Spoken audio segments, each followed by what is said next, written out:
దృష్టికి రావడంతో దాన్ని అప్పట్లో ప్రభుత్వం ఉన్నప్పుడు కూడా అనేక సార్లు ఒత్తిడి తీసుకొచ్చారు. తర్వాత ప్రభుత్వం మారిపోయింది. ప్రభుత్వం మారినాక మాకు జనసేన పార్టీ తరపున ఆయన ఎమ్మెల్యే లేరు, ఆయన ఒక ఎమ్మెల్యే కాదు, ఒక మంత్రి కాదు, ఏమీ లేదు. కానీ లక్షలాది మంది సుగాలి ప్రీతి కుటుంబాన్ని న్యాయం చేయాలని చెప్పి లక్షలాది మంది రోడ్డెక్కాం. కర్నూలులో రోడ్ల మీద పెద్ద ధర్నా చేశాం. ప్రభుత్వానికి సుగాలి ప్రీతి కుటుంబం వెంట పవన్ కళ్యాణ్ ఉన్నాడు అని చూపించాం. అప్పుడు దిగొచ్చింది జగన్ ప్రభుత్వం. జగన్ ఎంత మొండోడో మనకు తెలుసు. 10 రూపాయలు ఇవ్వడానికి కూడా జగన్ ఎంత ఆలోచిస్తారో మనకు తెలుసు. అలాంటి జగన్మోహన్ రెడ్డి వాళ్ళ కుటుంబాన్ని ఆదుకున్నాడు, ఏదో కొన్ని పథకాలు ఇచ్చాడు, అవన్నీ ఇచ్చారు అంటారు. ఓకే, బాగానే ఉంది, అది ఆయన హక్కు. ప్రభుత్వంలో జగన్మోహన్ రెడ్డి అంత పెద్ద ఇష్యూ జరిగినప్పుడు ప్రతిపక్ష పార్టీలు ధర్నా చేసినప్పుడు వాళ్ళ కుటుంబాలను ఆదుకోవాల్సిన బాధ్యత అధికార పార్టీగా జగన్మోహన్ రెడ్డి కాదు. ఆ స్థానంలో ఇక్కడున్న మేము ఎవరు ముఖ్యమంత్రిగా ఉన్నా, ఇక్కడ మీరు ఎవరు ముఖ్యమంత్రిగా ఉన్నా, ఎవరు పవర్లో ఉన్నా చేస్తారు. దాన్ని ఏదో మేము చేసినాం అని చెప్పి వైసీపీ పేటింగాలు మొన్నటిదాకా ఓడగొట్టుకున్నారు. సుగాలి ప్రీతి తల్లి గారిని ఒకటే అడుగుతున్నా, మేమందరం కూడా, అమ్మా నీ గుండెలపై చేసుకో, నీ గుండెలపై చేసుకో. నువ్వు నమ్ముకున్న దేవుని ముందర కూర్చొని, ఖచ్చితంగా ఒక దేవుని నమ్ముతావు కదా, ఆ దేవుని ముందర కూర్చొని పవన్ కళ్యాణ్ అనే వ్యక్తి లేకపోతే సుగాలి ప్రీతి ఇష్యూ ఈరోజు బయటకు వచ్చేదా? పవన్ కళ్యాణ్ లేకపోతే ఈరోజు ప్రభుత్వం నుంచి మీకు రావాల్సింది ఏదో, మేము అప్పట్లో మీ కూతురు తీసుకురాకపోయినా మేము చెయ్యాలని ఏదో ఒక తాపత్రయంతో ప్రభుత్వాన్ని మెడలో ఉంచినామా లేదా? అందరూ జనసైనికులు కూడా తన వాళ్ళకి ఎవరెవరు ఏం చేయాలో అందరూ చేశాం కదా. అలాంటిది మొన్న వైజాగ్ మీటింగ్ జరుగుతూ ఉంటే ఆ మీటింగ్ని డైవర్ట్ చేయడానికి, పవన్ కళ్యాణ్ 3 రోజుల సభను డైవర్ట్ చేయడానికి వైసీపీ పేటీఎం గారు సుగాలి ప్రీతి తల్లి గారిని తీసుకొచ్చారు. ఆమె పేరు పార్వతి గారు. ఆమెను తీసుకొచ్చి పవన్ కళ్యాణ్ నాకు ఏమీ చేయలేదు, అన్యాయం చేశారని చెప్పి మాట్లాడారు. మేము ఒకటే అంటున్నాం ఏమని, సుగాలి ప్రీతి వాళ్ళ కుటుంబ సభ్యుల్ని, మీరు దయచేసి వైసీపీ ట్రాప్లో పడిపోయారు, బయటికి రండి. మీరు వైసీపీ ట్రాప్లో ఉన్నారు కాబట్టే పవన్ కళ్యాణ్ గారి గురించి మాట్లాడుతున్నారు.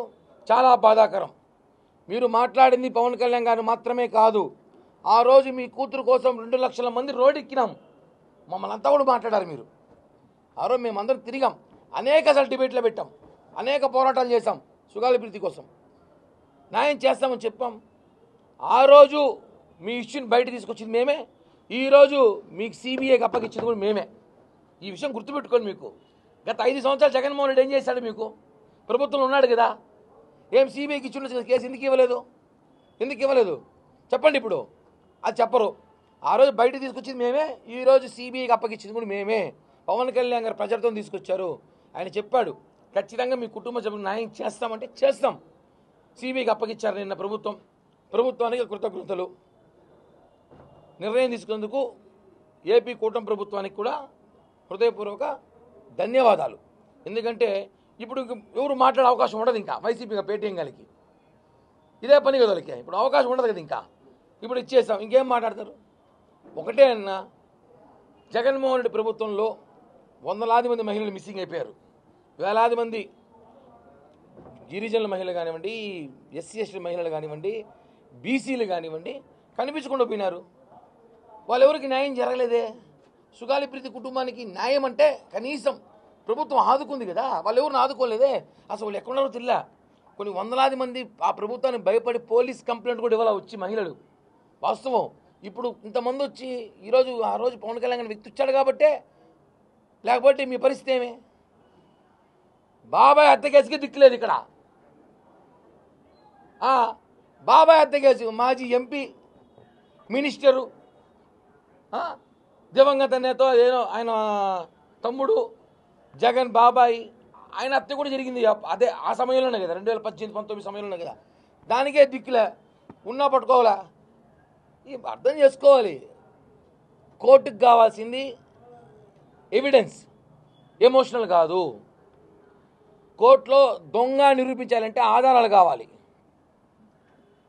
ఎమోషనల్ పనికిరాదు. మీరు బాధ అర్థం చేసుకున్నా, మేమందరం కూడా మేము బాధపడ్డాం.